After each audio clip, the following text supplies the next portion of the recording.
Good afternoon. Hello, everybody. Something I love about bees is the way they dance their excitement when they find something worth sharing with their hive. And my dance for you is about my discovery about how nature can, the natural world can help us live, teach us to live better in it, and more specifically, how to design better in it, if we will just take the time to look.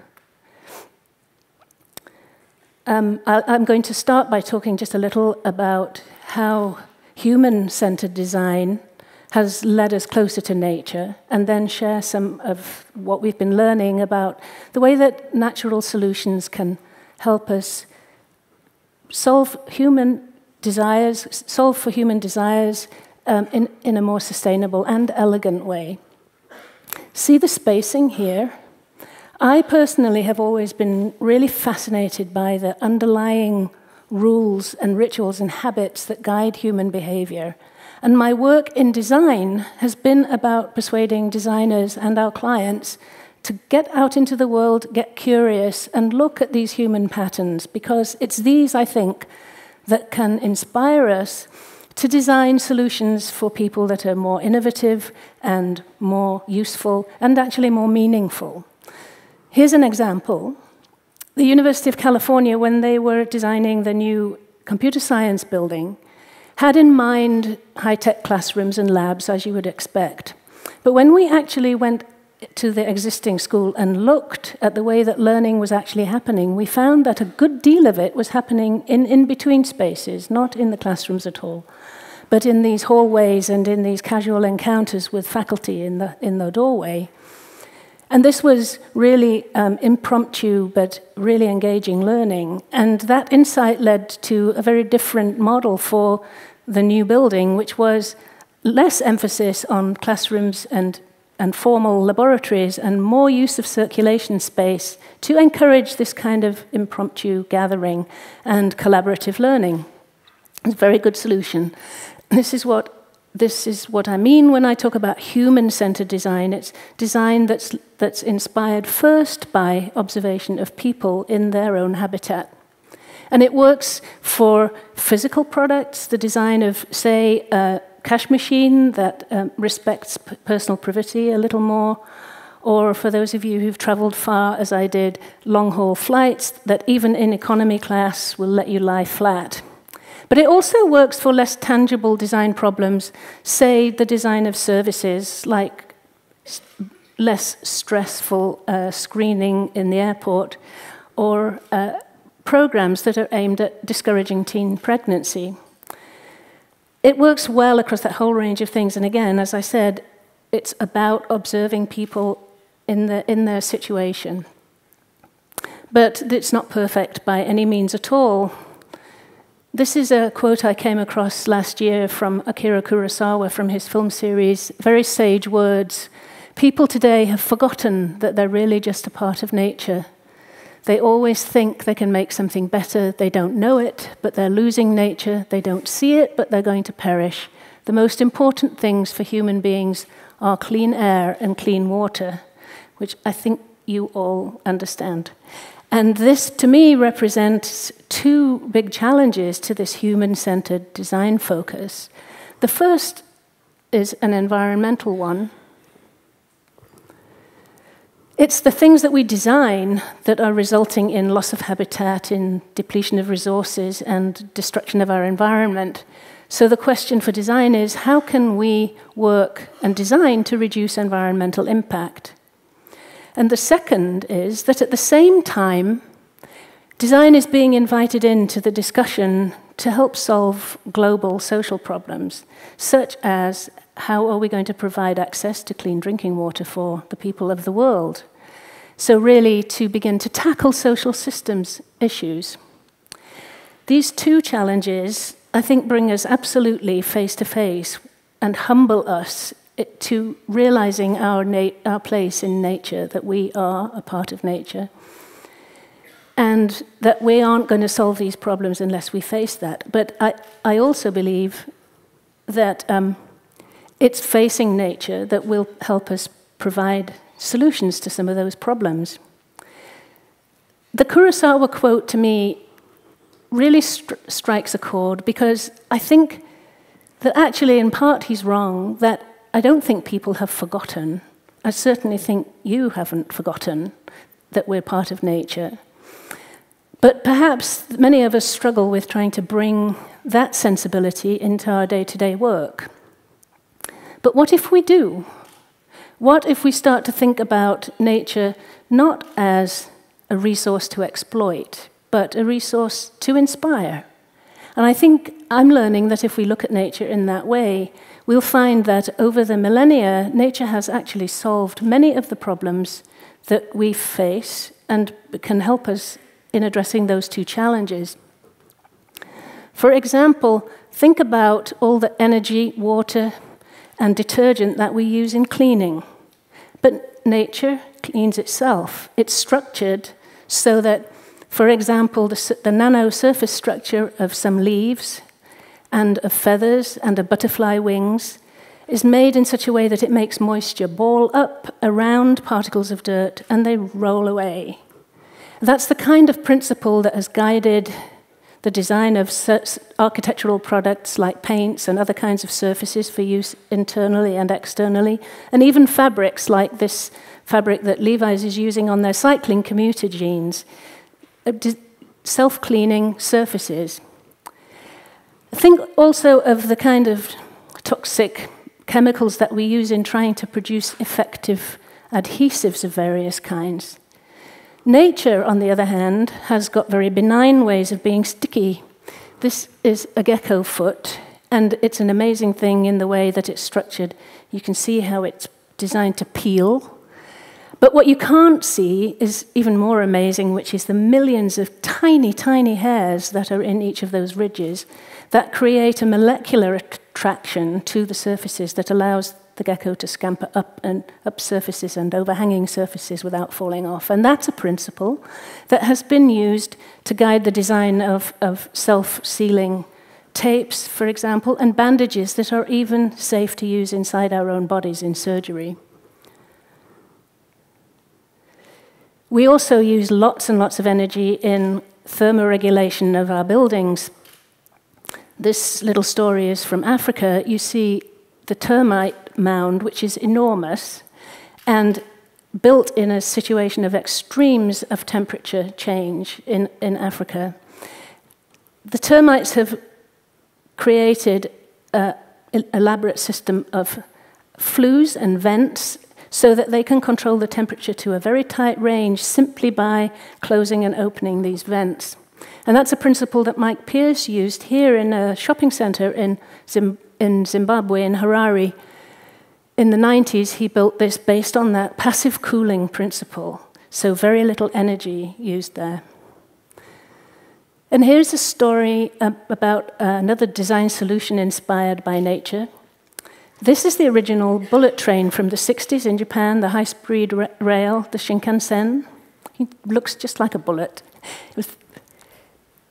Eiji Nakatsu was the design engineer who was tasked with designing the next version of this during the 80s. The problem with this design was, despite its speed, it created an enormous pressure wave when it would go through tunnels by pushing air, and to the point that it was a horrible journey to be subject to these pressure changes in the train, and it would blow out windscreens. And so he had to solve this problem, and he started thinking about what was going on there, of this movement, rapid movement through different pressure media. And he happened to be a bird watcher, and he thought about diving birds and the fact that they're actually going from one pressure medium to another. And then he remembered something really, really interesting about kingfishers, which is that when kingfishers dive into the water after their prey, they don't even create a splash. And he realized there's something very significant to learn from the design of that beak, so studied it.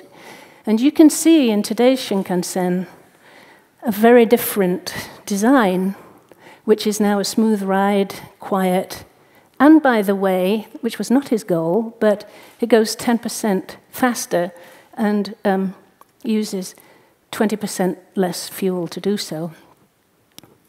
So in these challenges, in terms of working well with the environment, with reduced energy, with reduced toxicity, nature is providing us with insight about materials and mechanisms that can help us design if we look to it for that kind of guidance. What about the second challenge I raised about social systems? I have personal experience of tackling a social system challenge, which I shall share with you. In the US, the Green Building Council is the champion of sustainable building. It has a national office in Washington and chapters distributed all over the United States, mostly effectively a volunteer organization with volunteers who are doing the work on the ground in their home environment. And it's a very successful organization. Growing has kind of defaulted to a hierarchical structure, establishing regional councils. And the discovery is that this is actually limiting the innovation of that organization. The volunteers in the different chapters are not thrilled about carrying out directives from the head office that aren't particularly locally adaptive. So our design brief was to help them organize and structure for better communication and more motivation. This time, I invited a biologist to join the design team. And instead of looking just to human behavior and human organizations for inspiration, we looked at things like fungi and the way that they contribute to an ecology. We looked at starlings and the way that they organize action, coordinate action through every individual. We looked at how ants communicate with each other, laying pheromone trails to help their colony members find the sources of food.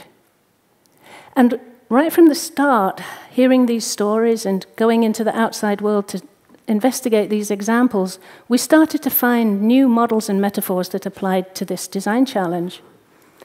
Here's one. This was a powerful one. This is about two trees, one on a hill that's up in the sunshine and photosynthesizing like crazy and producing lots and lots of sugar. One in the valley that's a little less exposed to sun, but has plenty of water. But underground, connected by this fungal mat that is distributing nutrients, sugar from up the hill to the bottom through its body, and water up the hill. And of course, at the same time, contributing to the health and wellness of the trees. And we thought this is a really interesting way to think about an organization. What if the head office was more like the fungus? Always glad to hear. But really about distributing nutrient information to the chapters rather than trying to direct it. So that led to a very different kind of proposal for the structure to be more about an information network than a hierarchy. And another inspiration for us, human systems quite often have this kind of top-down way of trying to organize and coordinate action. In nature, there's a lot of coordination that happens bottom-up through the application of very simple rules. For instance, in the flock of starlings, each individual is staying with the rest by just following a simple rule about keep an equal distance, maintain the distance between the one in front and the one outside. And that way we can have cohesive action. So we instituted a simple rule in the organization, which was one individual would have two buddies in different chapters, and they would share and communicate and work together.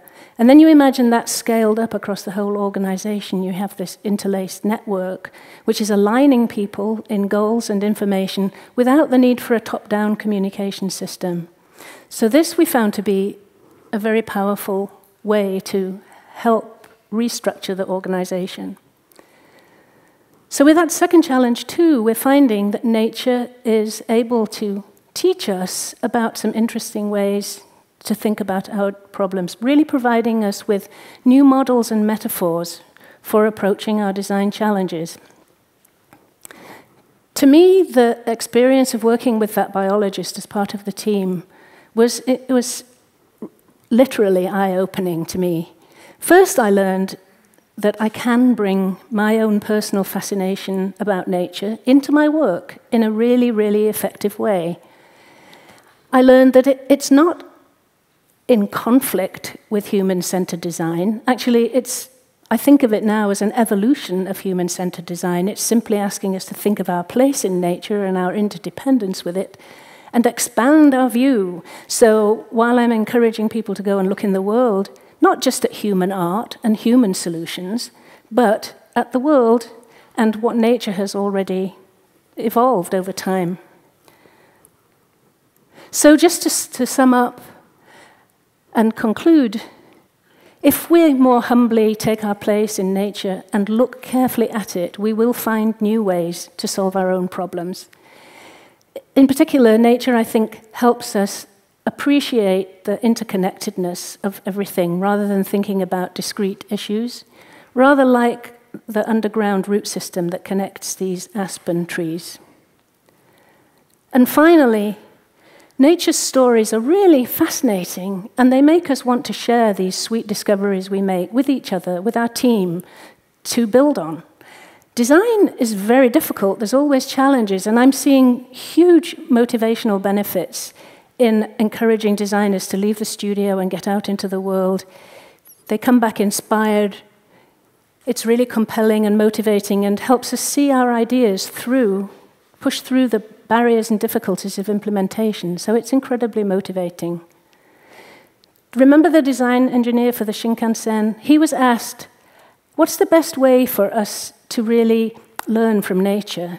And he said, the most important thing, I think, is to observe. And I absolutely agree with him. I think our imaginations are fed by our curiosity about the world around us. And just as observing human behavior helps us to design outcomes that are better for people, I think that observing nature's behavior will help us design solutions that are better for all living things. Thank you.